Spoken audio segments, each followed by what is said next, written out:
Rajkot Hirasar airport પર યાત્રિકોના જીવ તાળવે ચોંટ્યા હતા। દિલ્હીથી રાજકોટ આવતી એર ઇન્ડિયાની ફ્લાઇટ ત્રીજા પ્રયાસમાં લેન્ડ થઈ શકી।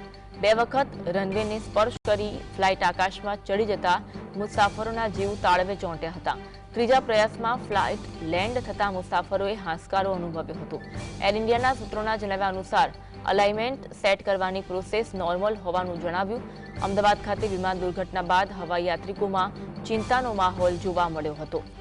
ત્રીજા પ્રયાસમાં ફ્લાઇટ લેન્ડ થતા મુસાફરોએ જાણે કે હાશકારો અનુભવ્યો હોય તેવું જોવા મળ્યું। રાજકોટ હીરાસર એરપોર્ટ પર મુસાફરોના જીવ તાળવે ચોંટ્યા છે। ઉલ્લેખનીય છે કે અમદાવાદમાં જે ફ્લાઇટ ક્રેશ થઈ ત્યારબાદ 300 જેટલા લોકોના મોત થયા હોવાના અહેવાલ સામે આવ્યા અને ત્યારબાદ આ ઘટનાથી લોકો ચિંતામાં મુકાયા હતા। હીરાસર એરપોર્ટ પર યાત્રિકોના જીવ તાળવે ચોંટ્યા હતા। દિલ્હીથી રાજકોટ આવતી એર ઇન્ડિયાની ફ્લાઇટમાં ત્રીજા પ્રયાસમાં લેન્ડ થઈ શકી હતી। બે વખત જ્યારે પ્રયાસ કરવામાં આવ્યો ત્યારે બે વખતના પ્રયાસમાં રનવેને સ્પર્શ કરીને ફ્લાઇટ આકાશમાં ચડી જતા મુસાફરોના જીવ તાળવે ચોંટ્યા હતા। તો ત્રીજા પ્રયાસમાં ફ્લાઇટ લેન્ડ થતા મુસાફરોએ હાશકારો અનુભવ્યો હતો।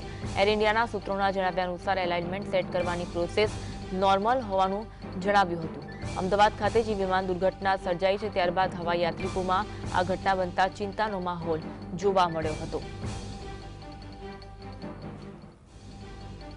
રાજકોટના હીરાસર એરપોર્ટમાં ત્રીજી વખતે જ્યારે ફ્લાઇટને લેન્ડ કરવામાં આવી ત્યારે ફ્લાઇટ લેન્ડ થઈ હતી।